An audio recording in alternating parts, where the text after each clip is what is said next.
हमारा जो चैप्टर चल रही है वो है एल्डिहाइड कीटोन तथा कार्बोक्सिलिक अम्ल, और हमारा जो टॉपिक चल रही वो है कार्बोक्सिलिक अम्ल के रासायनिक गुण, अर्थात इनके बहुत सारे अभिक्रियाएं। इन सब अभिक्रियाओं को मैं बहुत सारे अलग अलग वीडियो में क्लियर कर चुका हूं, तो एक बार फिर से और चीज़ बताना चाहता हूं कि कार्बोक्सिलिक अम्ल के जो रासायनिक गुण है उस रासायनिक गुण को हम लोग मुख्य रूप से 4 भागों में बांटे हैं। मान जाए ये क्या है, अपने पास कार्बोक्सिलिक एसिड है, तो कार्बोक्सिलिक एसिड के जो हाइड्रोजन परमाणु हैं उसके रिएक्शन के द्वारा होने वाला अभिक्रिया, मतलब देखिए पहला पॉइंट अम्लीय हाइड्रोजन परमाणु के कारण क्रिया, इसके पास जो हाइड्रोजन परमाणु है उसके द्वारा होने वाली क्रियाओं को एक वीडियो क्लियर करें हम लोग, है ना।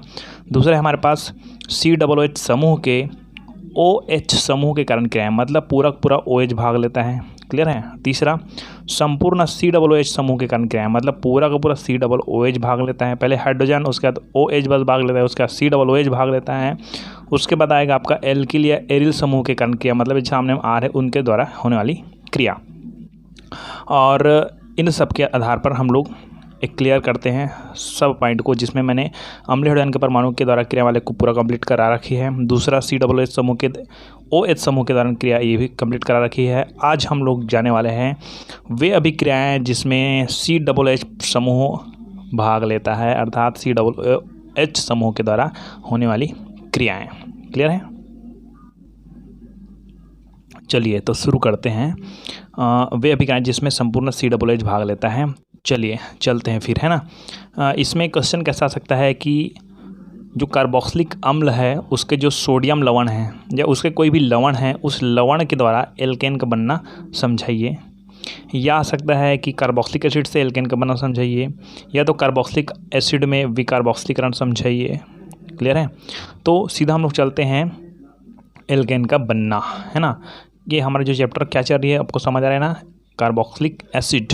चलिए तो सबसे पहले आता है एल्केन का बनना। एल्केन का बनना 2 तरीके से क्रिया करवा सकते हैं हम लोग, एक तो विकार्बोक्सिलीकरण और एक तो आएगा आपका कोल्बे अभिक्रिया द्वारा, है ना। तो कोल्बे अभिक्रिया आगे बताऊंगा मैं, तो सबसे पहले विकार्बोक्सिलीकरण बता देता हूँ, है ना। कि जब साधारण मोनोकार्बोक्सिलिक एसिड को, साधारण मतलब RC डबल बॉन्ड OH, ये कार्बोक्सिलिक एसिड होता है, लेकिन यहाँ हम लोग लेते हैं सोडियम एसिटेट। अभी एस्टेट नहीं है क्योंकि यहाँ पर R है, चलो ऐसे लिख देता हूँ जी, H3C, ओके, मतलब CH3G। तो इससे आपको क्लियर हो गया कि ये क्या है, सोडियम एसिटेट है। क्लियर है, क्योंकि R में बताता हूँ तो थोड़ा दिक्कत हो जाती है, तो यहाँ पर देखिए इसका नाम है सोडियम एसिटेट, है ना। अब सोडियम एसिटेट है, अब हम लोग किसकी उपस्थिति में सोडा लाइम NaOH, क्लियर है, CaO, इसको उपस्थिति में हीट करवा देते हैं। कि जब साधारण मोनोकार्बोक्सिलिक एसिड को अकेले गर्म किया जाता है तो इसका होता है विकार्बोक्सिलीकरण और CO2 की हानि होती है, और सोडा लाइम की उपस्थिति में क्रिया की गति बढ़ाई जा सकती है। अब यहाँ पर देखिए ये सोडा लाइम क्यों ले रहे हैं, क्योंकि इनके आधार पर ये क्रिया की उपस्थिति क्रिया के जो गति है उसको तीव्र करने का कार्य करती है। देखिए एक चीज़ और बताता हूँ, थोड़ा सा जान के देख लेना कि NaOH CaO इसलिए डाला जाता है ताकि इस क्रिया की गति बढ़ जाती है, लेकिन NaOH में CaO इसलिए रहता है क्योंकि ये इसकी गति को क्या करे, नियंत्रित कर सके NaOH की। क्लियर है, ओके। तो यहाँ पर क्या होता है कि CH3 और ये हो गया अपने पास सोडियम एसिटेट, सोडा लाइम की उपस्थिति में गर्म कर देते हैं, तो हमारे पास क्या होता है, हमारे पास क्या क्या है समझिएगा। देखिए इसको मैं थोड़ा से तरीक़ा से बता देता हूँ, H3COONA ऐसा कुछ है। क्लियर है, इसको नॉर्मल लिख लेता हूँ, ठीक है। और हमारे पास क्या है, NaOH है अपने पास, है ना। ये इतने सारे चीज़ें हमारे पास, ये हमारे पास OH, और यहाँ पर क्या है Na। अब इस जगह एक चीज़ देखिए कि 2 Na हैं, Na, ठीक है, और COO हमारे पास है CO2, तो इस हमारे पास CO2 है ना। सोडियम कार्बोनेट जब बनाते हैं तो आपको पता होगा, सोडियम कार्बोनेट बनाते हैं तो Na2CO3 ये बनता है, ये आपको पहले से पता होना चाहिए ना। ये होता है आपका -2, ऐसा निकालना था जाता है क्या, इसका होता है -2, है ना।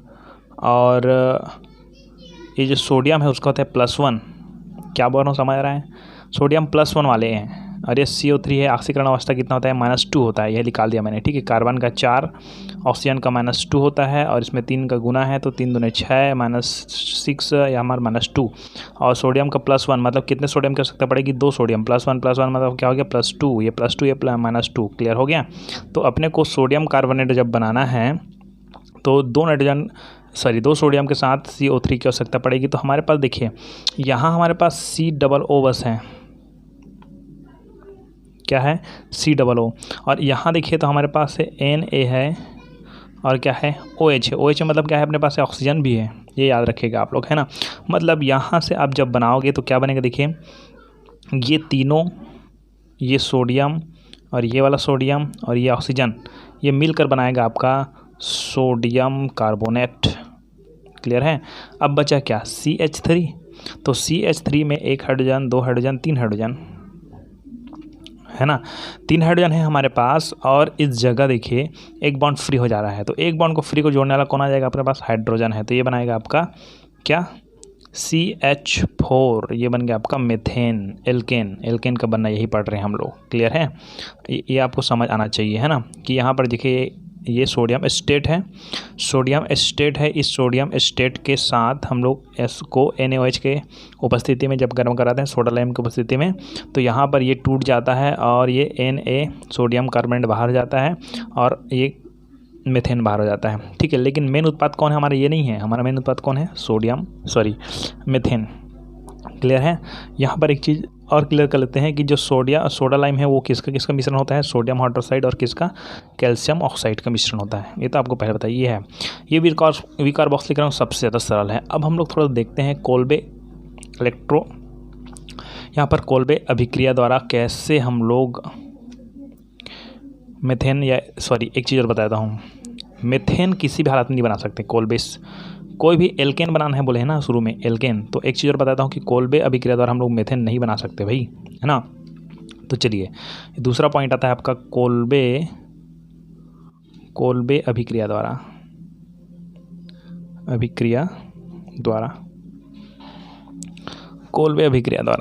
चलिए कोल्बे अभिक्रिया के लिए मैं थोड़ा सा दृष्टांत आपको सामने से देना चाहता हूँ, क्योंकि यहाँ पर बहुत सारे टिप्स नियम्स वगैरह डालने पड़ेंगे। देखिए ध्यान से, सबसे पहले हमारे पास क्या है, ये हमारे पास CH3 C double bond O single bond O Na, हमने क्या लिया, कार्बोक्सिलिक एसिड के लवण, है ना। ये कैसे बनता है शुरू नहीं बता पाया मैं, ऐसे बनता है, ये देखो CH3 C डबल OH ऐसा था क्या, इसके साथ क्या करवा दो NaOH के साथ, तो क्या होगा, ये हाइड्रोजन निकल जाएगा, इसके OH के साथ क्या बनाएगा, ये जल बनाएगा H2O, ठीक है। और क्या CH3 C डबल O और ये Na, ये बनाएगा आपका CH3 C double O Na, clear हो गया। तो ये कार्बोक्सिलिक एसिड का क्या हो गया, लवण हो गया ना, सोडियम लवण, है ना। मतलब अगर CH3 जुड़ा है मतलब क्या है, सोडियम स्टेट हो गया, क्लियर है। तो ये सोडियम स्टेट ले लिया, है ना। कोल्बे अभिक्रिया द्वारा चल रहा है ना, यहाँ पर मैं चित्र ही बनाऊंगा, थोड़ा बहुत देख लेते हैं ना। तो इसकी रिएक्शन हम लोग किसके साथ, H2O के साथ करवाते हैं, ठीक। इसके 2 यूनिट ले लेते हैं, 2 मोल लेते हैं, इसको भी 2, है ना, क्लियर है। अब होता क्या है, सिचुएशन देखिए कि हमारे पास CH3 COONA है, और क्या है H2O, और क्या है H2O, वही है कि नहीं। अब इस जगह थोड़ा सा समझिएगा ध्यान से, क्या कौन किस जगह क्या क्या बनाता है ना। हमारे पास Na है, अच्छा जल में क्या होता है आपको बताता हूँ, H+ और OH- होता है ना, इसको H+ और OH- करके लिख देता हूँ, H2O से अच्छा है ना। अब यहाँ पर देखिए हमारे पास यहाँ कौन प्लस आयन है, कौन सा माइनस आयन है, आपको देखना है। CH3 C डबल O यहाँ तक होता है माइनस आयन, और ये होता है आपका प्लस आयन, क्लियर है एक बात मेरी, है ना। यहाँ देखो C डबल O Na यहाँ होता है प्लस आयन, और ये हाइड्रोजन तो प्लस आयन है ही, OH- आयन है ही। तो ये सोडियम है वो किसको लेने की कोशिश करेगा, OH को लेने की कोशिश करेगा, मतलब ये क्या बनाने की कोशिश करेगा, NaOH, क्लियर है, सोडियम हाइड्रोक्साइड। तो भाई ये हाइड्रोजन आकर इसके साथ जुड़ जाएगा, है ना, तो CH3 C डबल OH बन जाएगा, तो भाई ये कार्बोक्सिलिक एसिड फट से बन जाएगा ना, तो हमारा रिएक्शन कोई मतलब नहीं है ना। तो इधर भी देखो Na के साथ कौन जुड़ेगा, ये बनाएगा आपका सोडियम हाइड्रोक्साइड, क्लियर है, क्या है अपना सोडियम हाइड्रोक्साइड। अब क्या क्या बचा देखो, COO यहाँ पर देखिए COO इस जगह कोल्बे श्मिट का मैं जब आपको मैकेनिज़्म बताऊंगा ना तो बहुत ज़्यादा समझ आ जाएगा आपको कि वास्तव में इस जगह होता क्या है। इस जगह होता क्या है कि ये जो हाइड्रोजन है ना, ठीक है, इस हाइड्रोजन को याद रखिएगा। ये यहाँ पर रिएक्शन देखिए, C double bond O single bond O और यहाँ से अपने पास एक बॉन्ड फ्री है। क्यों फ्री है? क्योंकि सोडियम निकल गया था।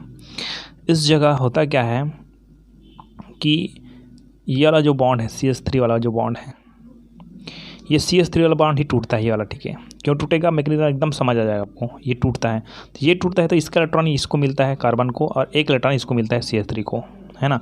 मतलब CH3 को यहाँ पर इलेक्ट्रॉन मिलता है, ठीक है। और हमारे पास यहाँ पर क्या है, COO यहाँ पर है ना, ठीक है। मतलब इसको हम लोग जब इसको इलेक्ट्रॉन मिलता है कार्बन को तो ये इस ऑक्सीजन के एक बॉन्ड यहाँ पर फ्री है तो इसी के साथ एक और बॉन्ड बनाता है, डबल बॉन्ड करता है। मतलब ये CO2 के रूप में क्या हो जाता है, बाहर निकल जाता है। CO2 के रूप में क्या हो जाता है, बाहर निकल जाता है। क्लियर है आपको? समझ आ रहा है ना?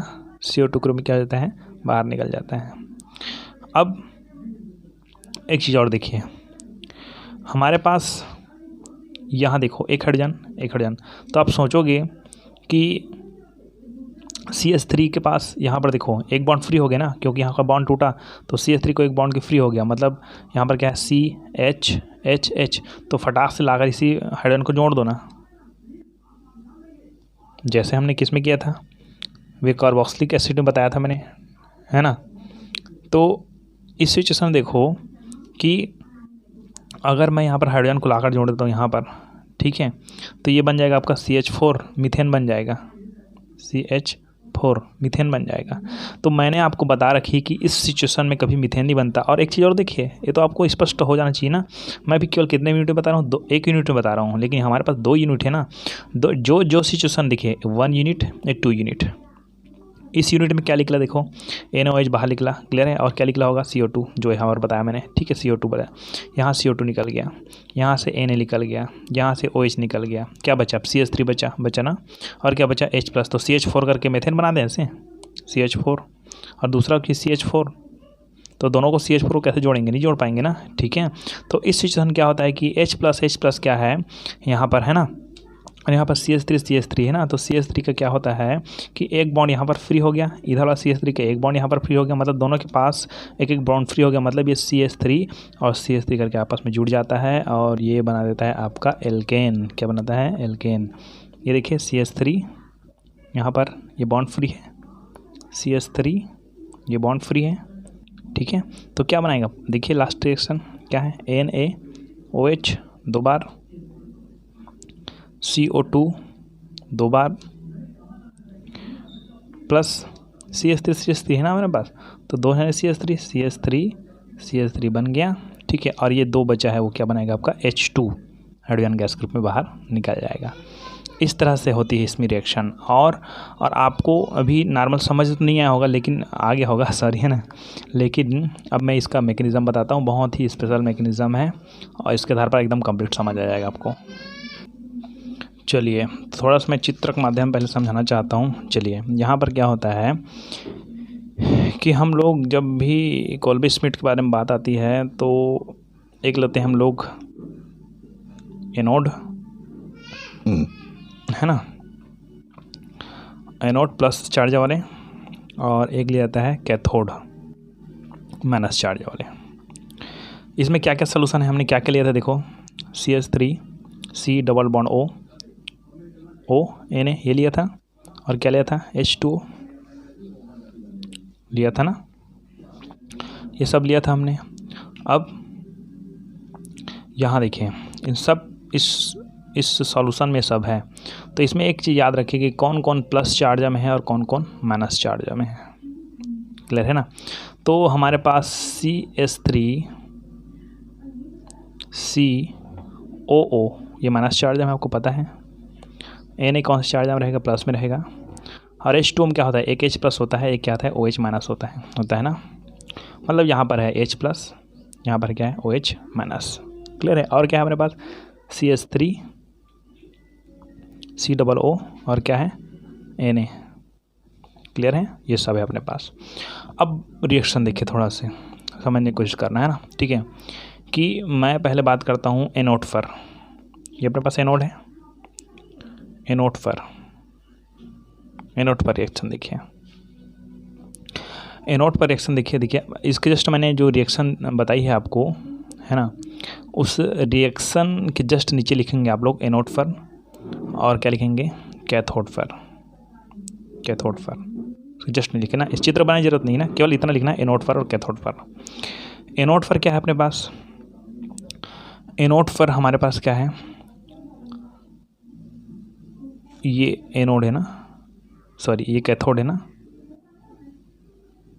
कैथोड, और ये क्या है अपने पास है एनोड।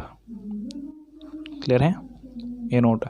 एनोड में ऑक्सीडेशन होता है, ऑक्सीकरण होता है, और कैथोड में क्या होता है रिडक्शन होता है, ये आपको पता है। तो कैथोड और एनोड पर, है ना, इसको नहीं लिखेंगे तो भी चल जाएगा, कोई बड़ी बात नहीं है ना। तो मैकेनिज़्म यहाँ समझिएगा ध्यान से, कैथोड से क्या और एनोड से क्या। इसको भी मैं रिक्त स्थान कर देता हूँ, है ना, जब मैं आपको मैकेनिज़्म समझाते जाऊँगा उसके बाद मैं लिखते जाऊँगा वहाँ पर, है ना। देखिए सबसे पहला पॉइंट ये है एनोड पर, यहाँ पर लिखूँगा मैं लास्ट उत्पाद, है ना। एनोड पर क्या है हमारे पास CH3 C double bond O single bond O minus charge में। क्लियर है। एनोड पर, क्योंकि ये एनोड पर ही ऑक्सीकृत होगा ना, CH3 COO है, इस तरफ लिख दिया हूँ मैं, इस तरफ लिख देना आप लोग, CH3 को इस तरफ लिख दिया हूँ मैं, ठीक है, इस तरफ लिख सकते हो, सोडियम को इस तरफ लिख सकते हो, कोई दिक्कत नहीं, है ना। तो एनोड पर क्या होता है, एनोड पर हमारे पास ये मैंने बताया था CH3 COO माइनस चार्ज में। क्लियर है। मतलब इसके पास पूरा इलेक्ट्रॉन है, 1 2 3 4 5 6, है ना। अब यहाँ एनोड पर होता क्या है कि ये इलेक्ट्रॉन देता है, यहाँ से इलेक्ट्रॉन देता है, तो ये 1 इलेक्ट्रॉन देगा। और आपको मैंने शुरू में बताया था कि हमने कितने यूनिट लिए हैं, 2 यूनिट लिए हैं, 2 मोल लिए हैं, ठीक है ना। मैकेनिज्म है ना, ये लिखने का नहीं है, यहाँ पर आप लिखोगे। तो इसका 1 इलेक्ट्रॉन देगा, इसका 1 इलेक्ट्रॉन देगा, 2 यूनिट है तो जी, तो कितने इलेक्ट्रॉन देंगे बाहर, 2 इलेक्ट्रॉन। ये 2 इलेक्ट्रॉन क्यों, कैथोड पर काम आएगा, देखना, ठीक है। ये 2 इलेक्ट्रॉन लेते हैं, तो देखो क्या थॉट बनता है हमारे पास। इसको मैं अलग अलग नहीं लिखूँगा, अब एक साथ लिख देता हूँ, 2CH3 C double bond O oxygen. देखिए 1 इलेक्ट्रॉन दिया इसने, इलेक्ट्रॉन, मतलब इसके पास कितने इलेक्ट्रॉन बचेगा, 1 2 3 4 5 इलेक्ट्रॉन बचेगा, 1 2 3 4 5। क्लियर है। और ये तो हो गया, क्लियर है ना, हमारे पास इलेक्ट्रॉन बाहर हो गया एनोड पर। अब इस सिचुएशन देखो, ये स्थायी है क्या, नहीं है ना। तो इस ऑक्सीजन को ऑक्टेट पूरा करने के लिए 1 2 3 4 5 1 इलेक्ट्रॉन की आवश्यकता पड़ेगी। यहाँ पर तो दे दिया 1 इलेक्ट्रॉन, है ना, लेकिन इसके 2 यूनिट याद रखिए ना, यहाँ पर 2 यूनिट है, ठीक है। तब होता क्या है कि ये इलेक्ट्रॉन इस कार्बन से लेने की कोशिश करता है, तो कार्बन तो ऑलरेडी 1 2 3 4 4 बॉन्ड बना चुका है। तो होता क्या है कि यहाँ का बॉन्ड, तो मैंने शुरू में बताया था ना कि यहाँ का बॉन्ड क्यों टूटता है करके, यहाँ का बॉन्ड टूटता है क्यों, क्योंकि भाई इसकी मजबूरी है कार्बन की, है ना। तो ये अपना इलेक्ट्रॉन, 2 इलेक्ट्रॉन होता है ना बॉन्ड में, तो 1 इलेक्ट्रॉन अपना ले लेता है कार्बन, और ये अपना इलेक्ट्रॉन ले लेता है। क्लियर है। CH3 के पास अपना इलेक्ट्रॉन। तो देखो कि हमारे पास 2CH3 ऐसा कोई बनता है कि कंपाउंड नहीं बनता ना, इसके पास 1 इलेक्ट्रॉन बचा हुआ है, रखिए, एक मतलब 1 बॉन्ड फ्री है। CH3 के पास 2 CH3 है ना, तो एक देखिए यहाँ पर लिख देता हूँ मैं, CH3 के बाद 1 बॉन्ड यहाँ पर फ्री है, CH3 के बाद 1 बॉन्ड यहाँ पर फ्री है। मतलब क्या है कि CH 3 हाइड्रोजन इधर है, CH 1 हाइड्रोजन, मतलब यहाँ पर 1 बॉन्ड फ्री, यहाँ पर 1 बॉन्ड फ्री। तो सीरीज बात क्या करेगा, ये यहाँ से जोड़ने की कोशिश करेगा, तो ये बनाएगा आपका क्या, एक नया कंपाउंड बनाएगा ना, ठीक है। तो उसको मैं आगे बताऊँगा। तो अभी क्या हुआ उसको देखिए पहले, तो यहाँ पर C डबल बॉन्ड O और ये सिंगल बॉन्ड था। अब इसके पास कार्बन का एक इलेक्ट्रॉन आ गया ना इलेक्ट्रॉन, तो यही इलेक्ट्रॉन इसके साथ क्या करेगा, डबल बॉन्ड बनाएगा इस वाले बॉन्ड के, इस वाले इलेक्ट्रॉन खत्म, ठीक है। ये क्योंकि ये बॉन्ड में आ गया, ये अपना बॉन्ड दिया, मतलब डबल बॉन्ड, मतलब क्या हो गया, CO2 क्या हो गया, बाहर हो गया। तो 2 यूनिट है, मतलब 2 यूनिट बाहर हो गया। मैं शुरू में रिएक्शन बताया था ना आपको, ठीक है। और जो बचा वो क्या है, CH3, तो ये बन गया आपका मेन उत्पाद। ये हो गया एनोड पर। कैथोड पर देख लेते हैं थोड़ा से। कैथोड पर क्या था भाई, कैथोड पर था H+, देखो यहाँ पर H+, क्लियर है। Na+ भी है, इसके बारी भी आएगी, ठीक है ना। तो अभी H+ के बारे में बात करते हैं। तो कितने H+, 2H+, है कि नहीं। और यहाँ से हमको क्या निकला है, इलेक्ट्रॉन निकला है, याद देखें, यहाँ से 2 इलेक्ट्रॉन निकला था एनोड पर, ठीक है। तो यहाँ पर 2 इलेक्ट्रॉन लिख देता हूँ मैं। और एक चीज़ देखिए, ये H+ आयन में है, H+ है, प्लस है, मतलब इसको इलेक्ट्रॉन की कमी है, इसके पास इलेक्ट्रॉन कमी, हमारे पास 2 इलेक्ट्रॉन यहाँ पर बचा हुआ है। इलेक्ट्रॉन मिलेगा तो क्या बनाएगा, ये H+ क्या बनाएगा आपका, हाइड्रोजन बनाएगा। क्या बनाएगा, हाइड्रोजन, क्लियर है। ये दोनों है ना हाइड्रोजन नहीं है, ये H+ और H+ है, मतलब इसके पास इलेक्ट्रॉन की कमी है। देखो समझिएगा, ये H है, वो उसके पास एक इलेक्ट्रॉन है, अगर इसने अपना इलेक्ट्रॉन दे दिया तो ये हो गया H+, लेता तो H- हो जाता, ठीक है। मतलब 2 H+ है हमारे पास और 2 इलेक्ट्रॉन है, तो दोनों के इलेक्ट्रॉन मिलेगा तो ये बनाएगा H, ये भी बनाएगा H, ना कि H+, ठीक है। 2 H मतलब क्या बनाएगा, H2 कैथोड पर, क्लियर है। ये हो गया, ये तो हो गया एनोड पर, एक कैथोड पर हो गया। अब आता है सॉल्यूशन में और क्या बचा हुआ है, सॉल्यूशन में क्या बचा है, सॉल्यूशन में हमारे पास क्या बचा है, हमारे पास बचा है Na बचा हुआ है, ओके। और क्या बचा है, OH बचा हुआ है। भाई यहाँ पर 2 यूनिट लिए हैं, तो दोनों यूनिट में क्या था, Na जुड़ा हुआ था ना, तो यहाँ पर बस 2 Na जुड़ा है, ठीक है। और क्या बचा है अपने पास, 2 OH बचा हुआ है, तो क्या बनाएगा, 2 NaOH बनाएगा, सीधी बात खत्म, ठीक है। तो मैकेनिज्म समझ नहीं आएगा ज़्यादा, तो कोई बात नहीं है, क्योंकि रिएक्शन को आपको ऊपर लिखना है। अच्छा, एक चीज़ और बताता हूँ आपको कि आप यहाँ क्या लिखोगे, यहाँ क्या लिखोगे, ये तो आपका मैकेनिज्म है। यहाँ पर आप लिखोगे रिएक्शन में कि एनोड पर क्या करोगे, 2CH3COO-, ठीक है, यहाँ से, ठीक है ना। तो ये हो जाएगा आपका CH3 ये बन जाएगा आपका, ठीक है ना। प्लस क्या बनेगा, 2CO2 बनेगा, और 2 इलेक्ट्रॉन क्या हो जाएगा, बाहर हो जाएगा, ऐसे लिखोगे यहाँ पर, ठीक है। और एनोड पर क्या लिखोगे, एनोड पर क्या है अपने पास है, एनोड पर क्या था हमारे पास, H+, ठीक है, 2H+, इसका इलेक्ट्रॉन जोड़ दो, और क्या हो जाएगा, ये बन गया आपका H2 गैस, H2 बाहर, ठीक है। या तो इसको भी और लिख सकते हो, किसको, Na+ था और क्या था, OH- था, उसको भी लिख सकते हो आप लोग NaOH के, लेकिन इसकी ज़रूरत नहीं है। इस तरह से ये हो गया कंप्लीट।